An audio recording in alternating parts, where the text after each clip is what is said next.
Between 1970 and 1972, Fleetwood Mac lost 3 lead guitarists. Not 1, not 2, 3 in 3 years. That does not happen to a band. That happens to a band that is cursed.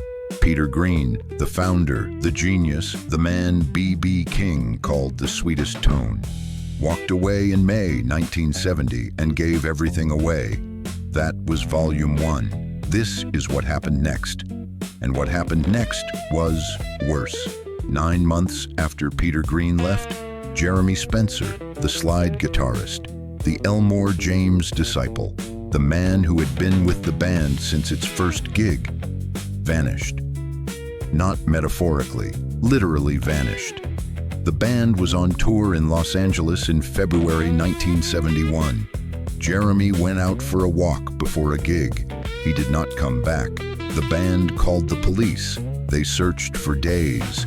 They found him in a house belonging to a religious cult called the Children of God. He had shaved his head. He said he was not coming back. He never did. 1 year after that, Danny Kirwan, the third guitarist, the young prodigy Peter Green had personally recruited, had a breakdown on stage. He smashed his guitar against a wall backstage. He refused to go on. When the band played without him, he sat in the audience and heckled them. He was fired that night. Within a few years, he was homeless.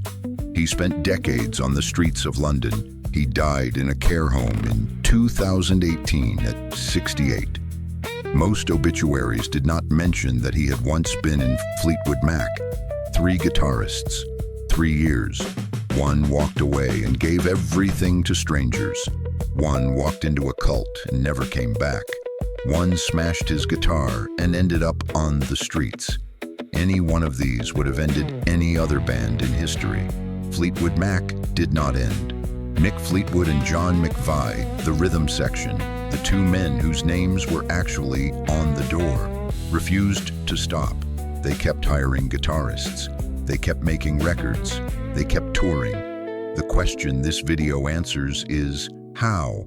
How do you lose your founder, your slide guitarist, and your young genius in 36 months and still exist? The answer is 2 people nobody talks about, Christine McVie and Bob Welch. February 1971, Los Angeles. Fleetwood Mac were on an American tour, their first major tour without Peter Green. The band was fragile.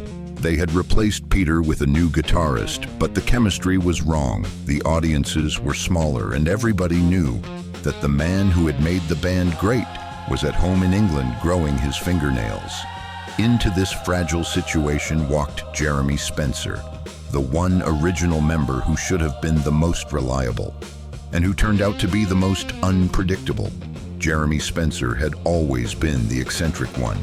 On stage, he played Elmore James covers with maniacal intensity, wearing a wig and a gold lame suit, doing a note-perfect impersonation of a dead bluesman.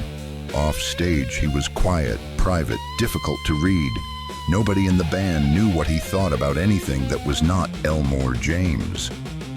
On the afternoon before a scheduled concert at the Hollywood Palladium, Jeremy told the band he was going for a walk.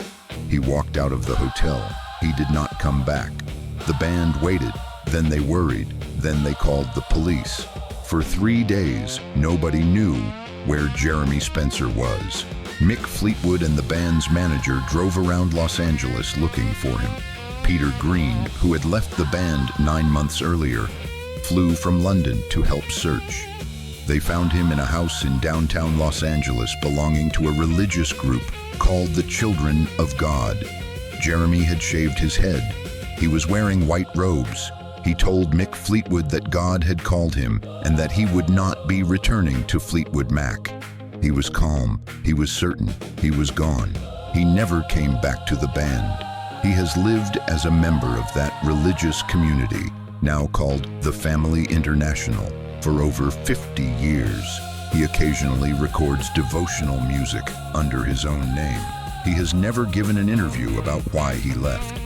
The man who played Elmore James with the intensity of a preacher had found a different kind of congregation. Fleetwood Mac had now lost 2 guitarists in 9 months. The third was about to break. Danny Kirwan had been Peter Green's discovery. Peter had found him in 1968, a quiet, pale 18-year-old guitarist from Brixton who wrote gentle, shimmering songs that sounded nothing like the blues. Peter brought him into Fleetwood Mac as a third guitarist, and the interplay between Peter's warm sustain, Jeremy's Elmore James slide, and Danny's delicate tremolo picking had given the band a texture that no other group in British rock possessed. Albatross, the #1 instrumental, was built on the interplay between Peter and Danny. Without Danny, the record does not exist. After Peter left and Jeremy vanished, Danny Kirwan became the band's lead guitarist by default. He was 21 years old. He was talented enough for the job. He was not stable enough. Danny had always been anxious, perfectionist, prone to dark moods.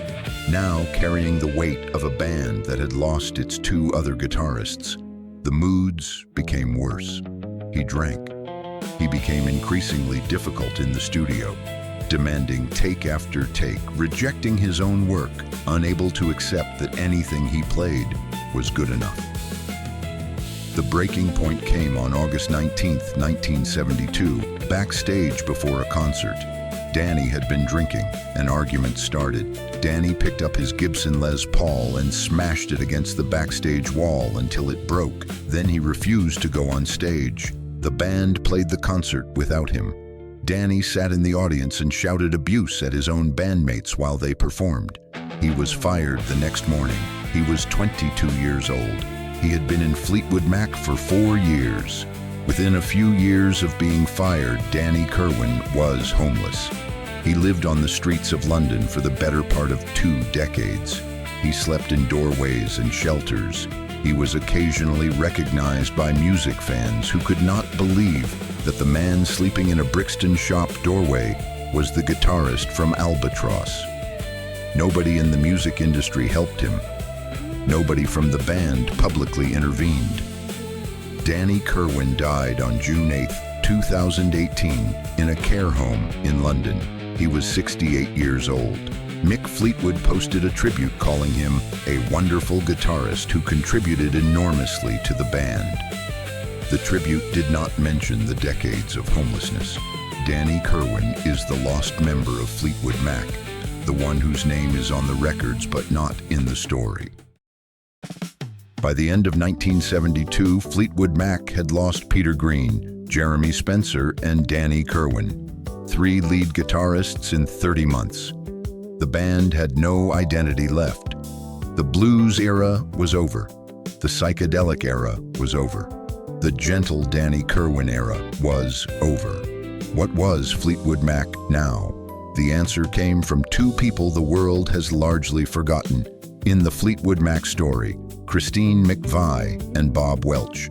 Christine Perfect, a classically trained pianist from Birmingham who had won the Melody Maker Best Female Vocalist Award in 1969, had married John McVie in 1968 and joined the band officially in 1970. Just as Peter Green was leaving, she was the opposite of every guitarist who had passed through. Calm, reliable, melodic, professional. She did not have episodes. She did not join cults. She did not smash instruments. She wrote warm, crafted pop songs. Spare me a little of your love. Show me a smile. And she sang them in a voice that sounded like a cup of tea in a room full of broken glass. While everything around her was collapsing, Christine McVie held the center. Bob Welch was an American, a guitarist and songwriter from Los Angeles, who joined in 1971 after Jeremy Spencer vanished. He was not a blues player. He had no interest in Elmore James or B.B. King. He listened to the Beach Boys and Motown and French pop. He brought a completely different sensibility to Fleetwood Mac. Lighter, more melodic, tinged with California sunshine. The albums he made with the band, Future Games, Bare Trees, Mystery to Me, Heroes Are Hard to Find, are the forgotten middle chapter of Fleetwood Mac. They sold modestly. The critics ignored them. But they kept the band alive. Bob Welch and Christine McVie, between them, reinvented Fleetwood Mac. They took a British blues band that had lost its reason to exist and turned it into a melodic pop rock group that happened to have the same rhythm section. It was not the Fleetwood Mac that Peter Green had built. It was not the Fleetwood Mac that would later become a global phenomenon. It was a survival mechanism, a band held together by two people who believed in the name even when nobody else did. In 1974, Bob Welch left. He was tired. The band was not selling enough to justify the work.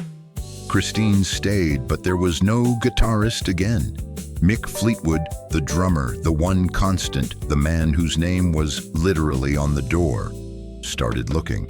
He walked into a studio in Los Angeles to check the equipment. A young guitarist named Lindsey Buckingham was recording there with his girlfriend, a singer named Stevie Nicks. But that is Vol.2. Between 1970 and 1974, Fleetwood Mac should have died 6 times. Their founder left and gave everything away. Their slide guitarist walked into a cult and never came back. Their young prodigy smashed his guitar and ended up homeless. Their replacement guitarist left because the money wasn't good enough. They changed musical direction 3 times. They went from blues to psychedelic folk to California pop rock in 4 years. And through all of it, 2 things stayed constant. The rhythm section, Mick Fleetwood and John McVie, drums and bass, the engine, and Christine McVie, who sat behind the keyboards and wrote songs and sang and held the whole thing together without ever asking for the spotlight. Nobody tells this part of the Fleetwood Mac story. The world jumps from Peter Green to Stevie Nicks as if nothing happened in between. 4 years happened. 4 albums happened. 3 tragedies happened, and the band survived all of them, not because of genius, but because of stubbornness, and because Christine McVie was there. At the end of 1974, Fleetwood Mac was a band with no guitarist, modest record sales, and a name that most people associated with a blues era that was already 10 years in the past. Nobody outside the band believed there was a future. Mick Fleetwood believed. He always believed. And in a Los Angeles studio, he was about to hear a guitar sound that would change everything. This is the Fleetwood Mac Files, Volume 2. 3 guitarists lost in 3 years. The band that would not die. Next, Lindsey Buckingham and Stevie Nicks walk through the door. Subscribe. We do this every day.